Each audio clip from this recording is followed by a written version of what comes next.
Hi, John and Mary. Good morning. I'm Tom. So great to meet with you again, but finally face to face. So happy to have you here. Does this time still work for you? Morning's been okay. The commute over here, no problem. That's great. How was your vacation? How was your trip to South Carolina? What a great part of the country. Oh, that's fantastic. That's so great. I'm glad it was a nice trip. So today, as you know, we're going to talk about your comprehensive financial plan. And so I've got copies for both of you here. I'm going to give them to you right now, and we'll be stepping through that plan in detail. There's a lot of information here, but we're going to do this in a very structured fashion, and we're only going to do things at your pace. Just let me know at any time if I'm moving too quickly. And again, there's no pressure here to move forward with anything that we're talking about until you are comfortable. But again, so happy to see you all. And thank you again for your time. I want to start because the Certified Financial Planner Code of Ethics and Standards of Conduct are so important to me. I wanted to divulge something right out of the gate. I received $4,300 from an insurance agent named Ann Smith, who recommended you. In exchange, all recommended insurance needs, we're going to move forward. We're going to place through Ann. I just want to make sure that's okay with both of you, John and Mary. Is that all right? Okay, wonderful. Let's start with the current state of what's going on in your lives. John, you turned 71 this year. Mary, you turned 68. John, you just retired. Congratulations to both of you on the sale of your business. I know how much of a sacrifice that takes. And after 20 years, John, congratulations. Got a great deal in the sale of your business. You have two children, Robert, who's 40, and Eileen, who's 39. And then you have three grandchildren, two from Robert, Kevin, who's 19, who's starting at Princeton in about a month, then James, who's 10, and then from Eileen, you have Jill, who's 11. From filling out the risk profile that I sent over to you, you both have an above average willingness to take on risk, and you also have an above average ability to take on risk. Also, everyone that we're talking about today is in excellent health currently. So let me ask, has any of that changed before I get into some financial assumptions? No changes in any of the details that I just described. Okay, wonderful. That's good to hear.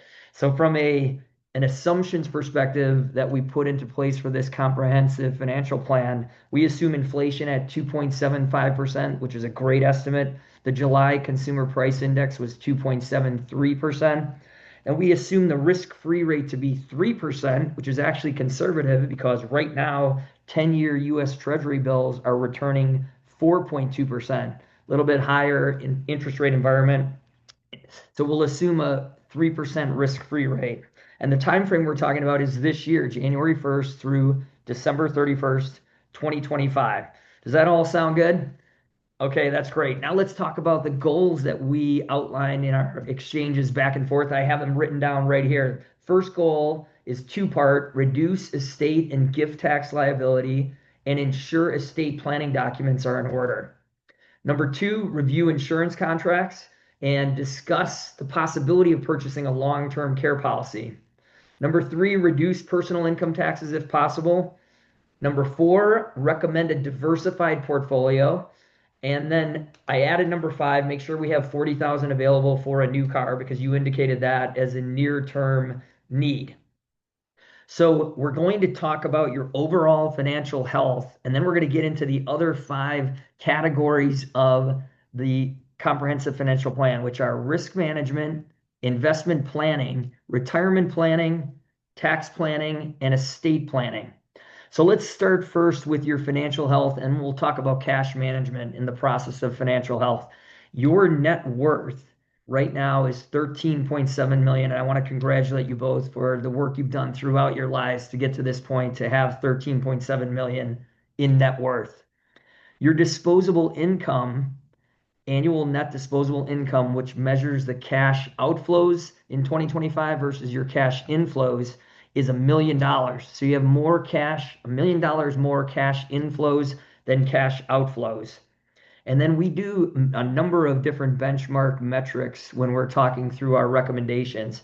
The first one is called the current ratio. It looks at your current assets, which is 12-month assets versus current liabilities, 12-month liabilities. If that ratio is greater than one, that means you're in a great spot to handle all of your near-term obligations. Your ratio is 29, which means you're in phenomenal shape to handle your near-term financial obligations. In fact, you have more cash at 746,000 than we would recommend. So I want to talk about that right now, the cash management. We advise to have 3 to 6 months worth of emergency cash. So based on the 12-month cash outflows, your 6-month emergency need would be 288,000. If we take that 288 and we add the 40,000 for the car, plus the 8,000 you need on your next credit card bill, that's $336,000 of cash. So we're going to use that as our number, 336,000. That leaves $410,000 of cash out of your 746 that we can talk about utilizing differently. And the way that I want to utilize it is to spend 266,000 on 529 contributions for the grandkids.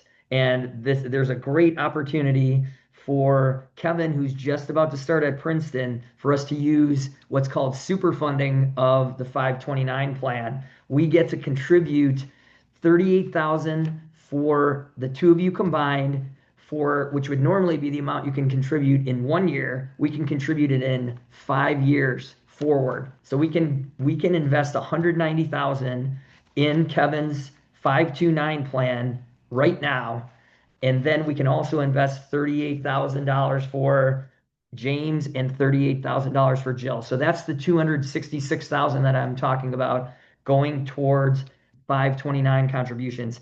I thought you'd want to talk about that right away because it's so exciting. It helps us reduce your overall estate. There are no gift taxes associated with these investments, and I know how much you love your grandkids. How does that sound? I thought you would really love that ability to super fund and also fund overall the 529 plans. So is 266,000 of the 410K that we didn't set aside for the money market. Also, just wanted to highlight this. It's not worth paying off your vacation home mortgage with cash. The interest rate you have on your vacation home mortgage is 4.75%. We can do better than that over the next 3 years. You have about $65,000 left in payments. We can get better than 4.75% in the next 3 years. So that's the current state. Any questions about your current state financial health and cash management? We can maintain the accounts at the Central Savings Bank. As the CDs mature, let's move that into money market accounts so we have easier access. So that's the cash management look. Are you ready to move on to risk management and then the other categories? Okay, great. So from a risk management perspective, a lot of this is looking at your insurance coverage. So you have a number of pros. I'm glad you're covered across your life insurance, your health insurance. You have home insurance on both your primary residence and your vacation home. So let's talk about that, and let's talk about your car insurance. And you don't have boat insurance, so I'm going to recommend getting boat insurance. So for your home insurance, our guideline and benchmark is that you have a face value that's equal to 80% of the replacement cost of your home. In this case, the replacement cost is the fair market value. So on your primary residence, the building fair market value currently is $775,000. 80% of that is 620,000. The face value you have on your primary residence right now is 400,000. So one of my recommendations is move from 400 to 620,000 in face value on your primary residence home insurance. And we'll be able to work with Ann Smith, the insurance agent I mentioned to you previously, for all of these insurance recommendations. For your vacation home, you have a face value of 460,000. And currently the fair market value of the vacation home building is 550,000. So 80% of that is 440,000. So you actually have 20,000 more in face value than needed on the vacation home. So we can ask Ann, hey, let's take the face value down 20,000. There's no reason for us to be above the guideline. Let's talk about your car insurance. Right now, your car insurance has 200, 615. So 200 bodily injury per person, 600 bodily injury per accident, and only 15,000 in property damage. We're going to talk to Ann, and she'll likely recommend 100 bodily insurance per person, 300 per accident, and 100 per for property damage. So right now, you're low in property damage coverage for car insurance. So that's the second insurance recommendation. And as I just mentioned, I'm also recommending that we get a quote for boat insurance on your 2019 Sea Ray boat that's not currently covered. Then I wanted to talk, since this was another goal, about purchasing long-term care. I found a quote through Ann for $11,580 of premiums, annual premiums, that would give you access to $360,000 over the next 3 years in the long-term care coverage.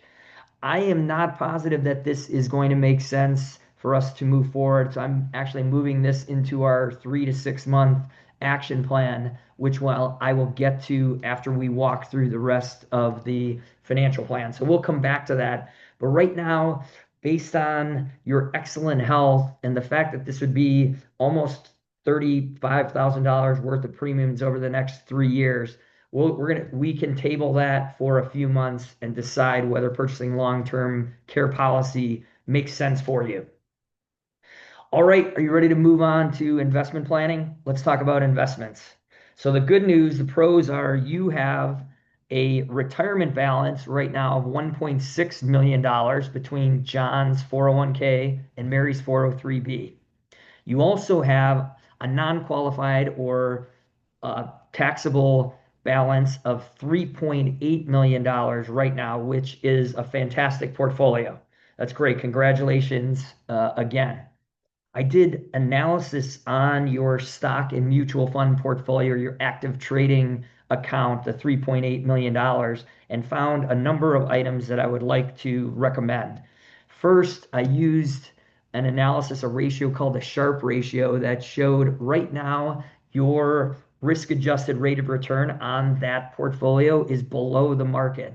So the current allocation that you have is below market.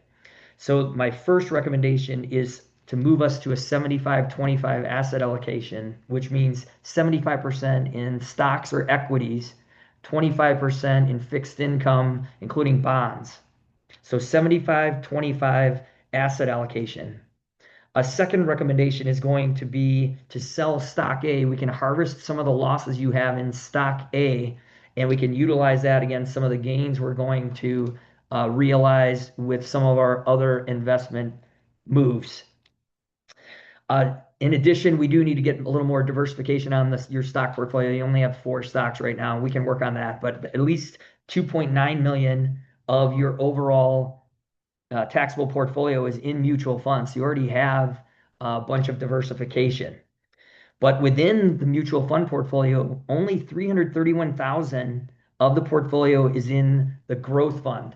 And that's the highest expected return fund that you have in your portfolio. So this gets back to your willingness to accept, your above average willingness to take on risk, and your above average ability to take on risk.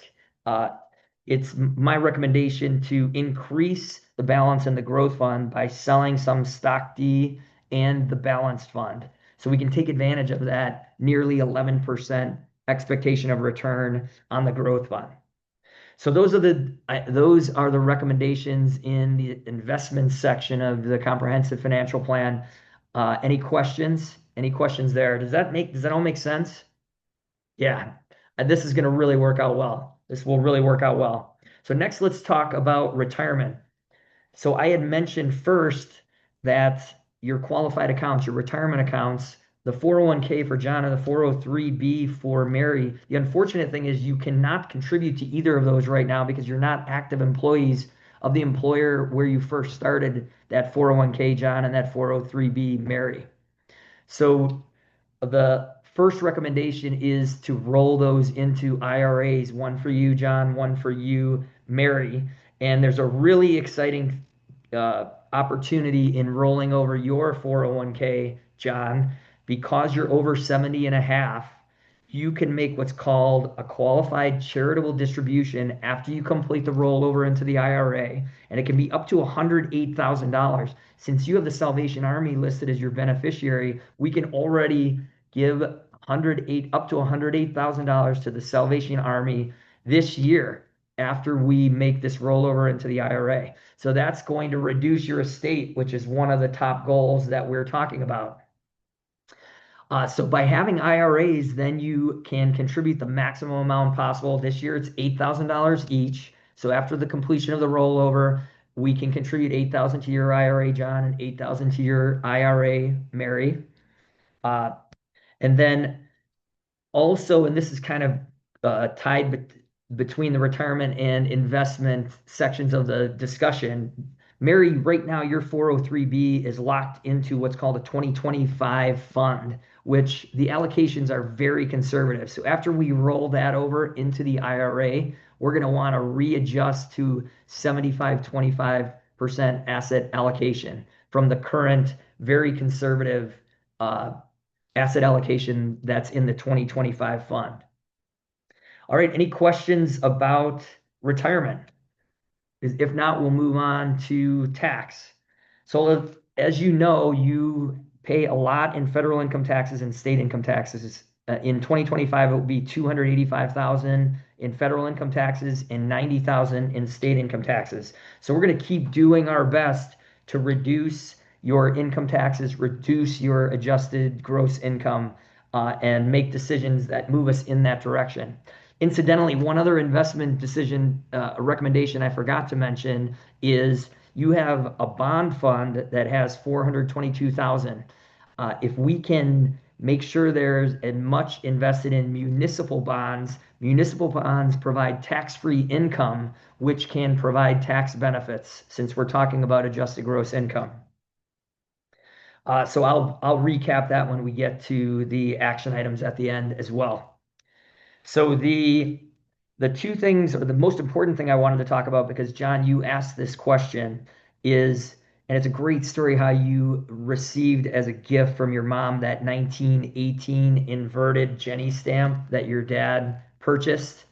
That is really a great story, and the fact that it is fair market value of 2.6 million currently is phenomenal. You asked what the federal tax liability would be if you sold that stamp with your current cost basis of 825,000. You'd be paying 440,000 in federal taxes if you sold that stamp. So a huge tax recommendation for you is to hold on to the stamp, have it remain part of your estate until you pass. At the time of passing, when your beneficiary, in this case Mary, would receive the stamp, the cost basis would move up. It's called a step up in basis to the fair market value. So then when Mary would sell the stamp, or one of your kids or grandkids would sell the stamp, they would sell at fair market value as the basis and not incur that enormous federal tax payment that we just talked about of $440,000. All right, I wanted to make sure we touched on that topic because we had discussed it previously. And let's move on then to estate planning. This is a huge category right now because the good news is, and the pros of your current state are, if either of you were to pass, and it would be horrible if that happened, but if you did, there would be neither of your estates would be subject to estate taxes, which is a wonderful, wonderful pro right now. In addition, many of your assets are already owned joint tenancy ownership, which allows you, and you both have wills in place. So the con of your current setup is a number of items like your vacation home, the CDs, the installment receivable, your mutual fund portfolio, and the stamp are held only in John's name. If John were to pass, those items would move into probate, which would be time and money. Take a lot of time and money out of your pocket. We can get an estate planning attorney to help us move those assets into joint tenancy ownership. That will avoid probate. We'll save you that time and we'll save you that money. In addition, the estate planning attorney will help us finalize a power of attorney healthcare and a power of attorney property or finance. So we'll get power of attorney healthcare, power of attorney property, and I have a great estate planning attorney that I can connect with right away. Her name's Jessica Burris, if you both are going to be okay with that. Did that all make sense? Did you follow everything that we talked about in the estate planning section? Okay, wonderful. Fantastic. Let's now take it. This has been a lot of information. And again, there's no pressure to move forward until you're comfortable with any of these recommendations. But in your plan, I've included a set of immediate term, short term, and long term actions. Immediate term is really just the next couple weeks. Short term would be 1 to 3 months, and longer term is greater than that 3 month period. And I'm going to set up a follow-up meeting for us in 3 weeks so we can stay lockstep on all these actions. But the immediate actions are really mostly tied to setting up a meeting with Jessica Burris, estate planning attorney, and setting up a meeting with Ann Smith, the insurance agent. And again, with Ann, we're talking about primary home face value, vacation home face value, boat insurance, and car insurance changes. Then on the estate planning side, I just discussed power of attorney, healthcare, and finance, and then also the joint tenancy on asset ownership. In the short term, we're going to do things like transferring the 401k to an IRA, the 403b to an IRA, and we're going to do a number of the investment moves that I discussed, like concerning the bond fund, the growth fund, stock A, stock D, and the balanced fund. Then in the long term, which we can start this in 3 months, we're going to fund those 529 plans. That's going to be a really exciting opportunity. And that was 266,000 of the cash. And then we're going to make sure the rest of the cash balance is where we need it for emergency funds. And with the remaining excess, we can invest that in the growth fund also. But we're also, after we transfer John's 401k to an IRA, we're going to make that $108,000 qualified charitable distribution to the Salvation Army. And then finally, we can talk more about health insurance, life insurance, and make a decision on the long-term care insurance. And we can also talk to Ann Smith about an umbrella policy. So in around that 6 month time frame, we can have another good meeting with Ann Smith. So let's recap. Let's make sure we've touched all of these items. We already talked about the 40K available for the car. We definitely took care of that. We discussed in depth some recommendations on diversifying the portfolio more. We talked about the reduction of personal income taxes, and municipal bonds were one step in that direction. We reviewed all of your current insurance, or at least near-term current insurance contracts, and we initially discussed purchasing a long-term care policy, and then we definitely reduced the estate and the gift tax liability, especially for the 529 contributions. And we are going to be talking to Jessica about estate planning documents. Keep those in order. So thank you so much. This has been a phenomenal meeting. Did this meet your needs? Was this meeting your expectations? That's great, John. John and Mary, I'm just so happy to be working with you, and I'm excited to stay in lockstep and drive through our actions with you. Bye-bye.